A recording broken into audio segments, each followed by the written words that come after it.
Good morning. Welcome. Sports this morning on Channels Television. We're getting ready for another action-packed edition. My name is Austin Okonakpan.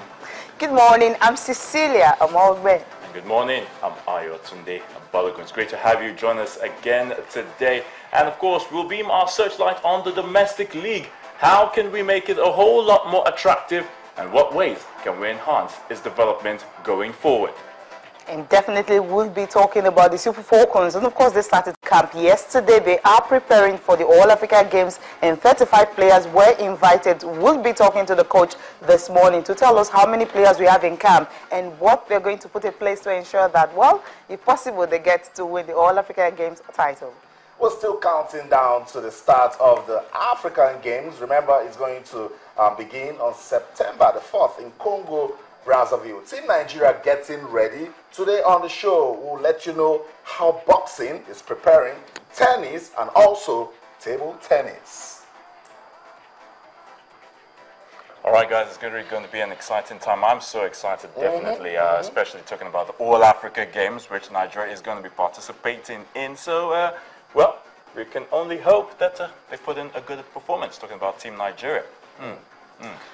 Oh, good performance. Okay, from the angle of the Super Falcons, we know that, of course, they've won the women's football tournament twice, in 2003 and 2007. In 2011, they did not qualify. This time around, qualify in 2011. Same with the men. Come on, it was the same thing. Both of them did not qualify. So it's 1-1. And it's Africa. Really? Super Falcons, it's Super Falcons, and it's supposed to be the dream team, the dreaming team who keeps dreaming. But with the men, you know, Cecilia, it's so competitive. But with the women, once some African countries, the moment they see the Super Falcons, they need to take a rest. Let's be sincere. When it comes to sport, I think women are always number one. We all know that. When it comes to sport, women are always number one. So there's nothing you can absolutely do about that. In Nigeria, across the world. I spoke with Maurice Green. I told you about that, and he told me, I was asking him, how come we have too many female athletes performing so well compared to the men? And he said, that's the way it is. Well, that's the way it is, Cecilia. But right if now, Maurice Green could say not that, qualifying. it simply means. This is what I'm trying. This is what I'm trying to tell you. Not qualifying for the. Are we going to be having arguments here this morning? I'm just trying to let you know that the Super Falcons must win in Congo. Okay, remember the dreaming team. They have not even qualified for the Olympics. Also, they need to play the Under-23 African Championships come November, December for them to be able to stand a chance of booking a spot there. And of course, the dreaming team did not actually play any major tournament this year. You know that. The Super Falcons went to the World Cup. That the Super Falcons, qualified for the All-African Games, and of course, the Super Falcons played the Olympic qualifier. At the Olympics in 2016. They were not at the London 2012 Olympics, so they must win in Congo. That's what I'm saying. A lot of Nigerians expecting them to win. Okay, guys. Let's. Oh my God, I love it when I do this with Cecilia. Let's not thrash it too much. But definitely in the course of the show, we'll take a look at what they're doing for the All-African Games. So, Cecilia, the camp has opened. Christopher Danjuma has a big task ahead of him now because he must qualify. Not just qualify, he must win. Yes, qualified. Of course. He must win with this team. That's if they take him. That's if they take him to Congo, because I'm sure the NFF, they are still trying to understand what happened. Wait, come on. 24 days to the tournament. I'm not sure NFF really want to take a look at that. I'm not sure NFF think about that. Think about that. Step aside when he was trying to qualify this team for the. We're going for a major tournament. Come on, we're going back again.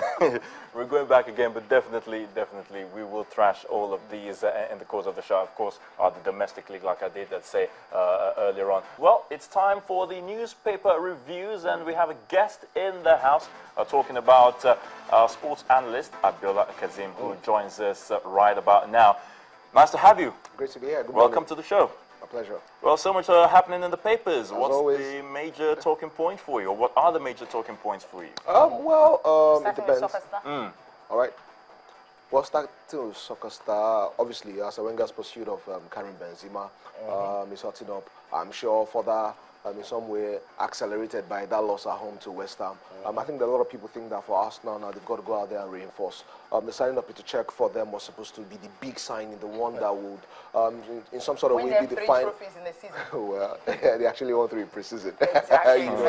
But apparently, that might not be enough. I think he will go on and have a good Arsenal career. But going forward, I think that in the extra firepower. But unfortunately, strikers are at a premium right now. They are pretty much like an endangered species. And probably the only one, the top-rate striker that's available is Karim Benzema. But at the moment, it's a seller's market. And Real Madrid are demanding, premium pricing, for him. We don't know if Arsene Wenger will go down that way. He tries not to be desperate, but it's going to be a very tough season. And if Arsenal truly have title potentials, I don't think that at this point in time they are strong enough. I think that going forward, they need to buy a top striker.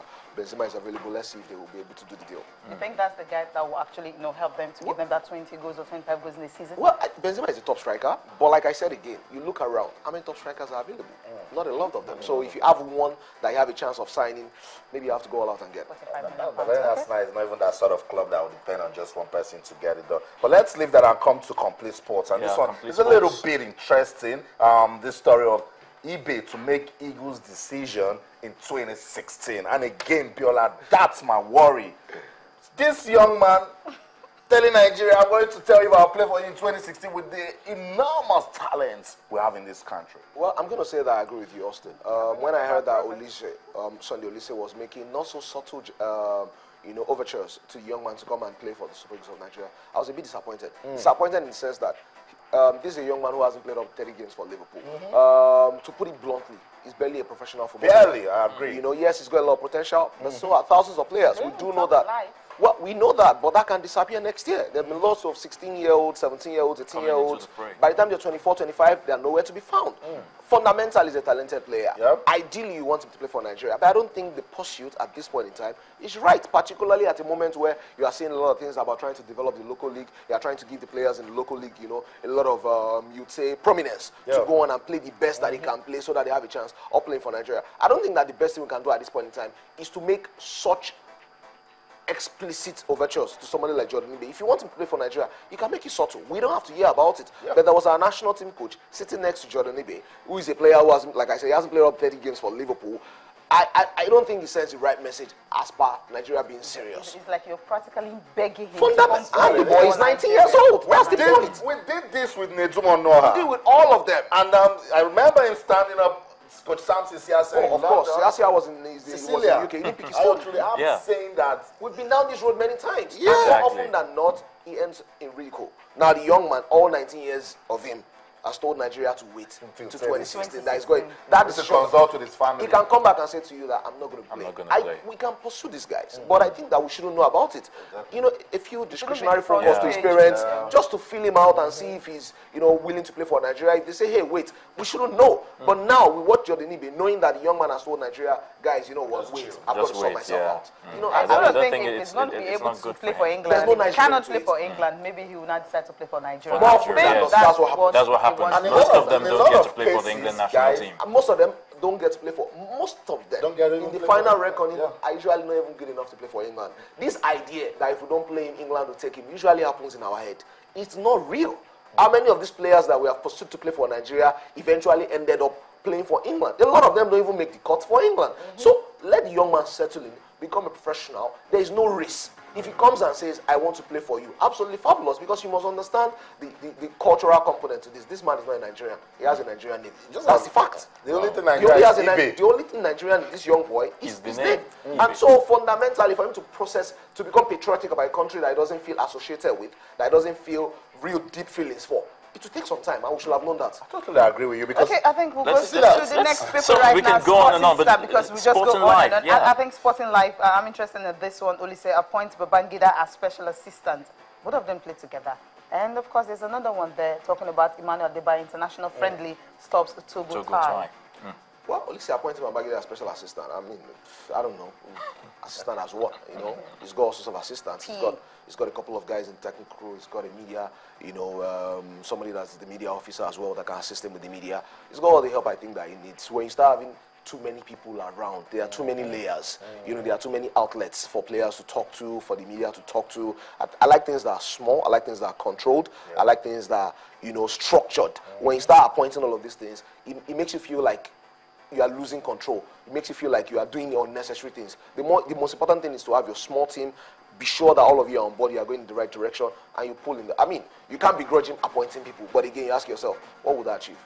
Okay, Sports Day, I have something here. Well, it's not so bold. It's just at the top corner there. Talking about Tanzania. Well, they are banking on a player who goes by the name of Ulimwengu. Well, seems to be the tough man there. I'm not surprised if anybody doesn't know that guy. That's what I'm wondering when we start shaking our play Tanzania or we're playing Chad and we're calling professionals. Yeah. They should keep banging on Ulimwengu. Who knows him? Well, I mean, obviously, that's on the Olise's major worry now. People like Ulimwengu and all whatnot, because he's going to be having his first game in Dar es Salaam.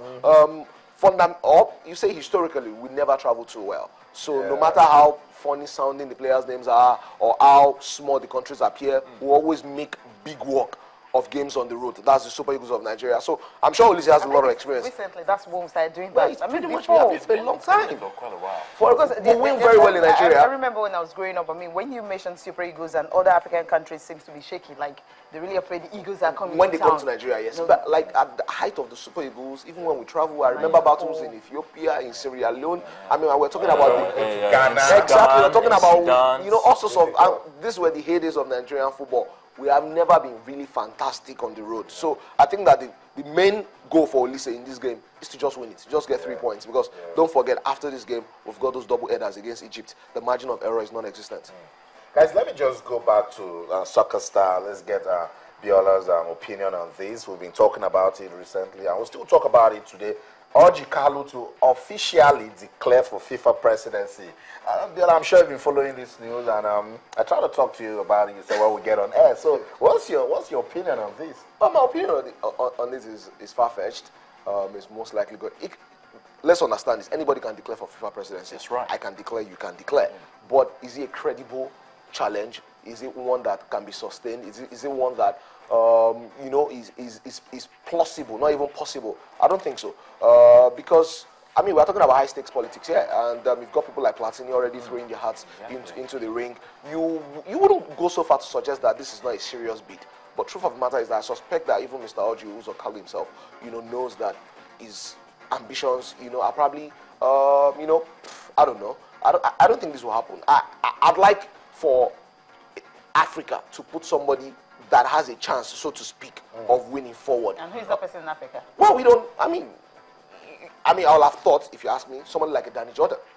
You know, he might not go on to win, but when he declares, I don't think the whole world will be laughing. 2010 being money exchanging hands and all that. No, I think FIFA are actually trying to avoid anyone that's actually involved in but that. Over and over again to give it a discussion. The bid for 2010 World Cup. All of that is understandable, but again, he has not been directly tied to any of these things. What we are saying is about his competence. He delivered on 2010 World Cup. And so if he comes forward and says, hey, I want to be FIFA president because I have done this, people will look at you with respect, and you might not go on to win, but your declaration wouldn't attract derision or, you know, even chuckles of laughter, like the way David Ginolas, you know, attracted, or maybe, you know, Orji Uzor Kalu, you know, we attract. We are probably the only people who know Orji Uzor Kalu in Nigeria. If he goes and declare across the world, people will be like, Orji, what? You know, yes, he did whatever it is he did that with Eyimba. But hey, we're talking FIFA here. It's no child's play. All right. Definitely, definitely we'll be keeping our tabs on developments as it goes right there as it concerns the FIFA presidency. Well, thank you so much, Abiola Kazeem, for spending time with us on the show this morning. Thank you so much.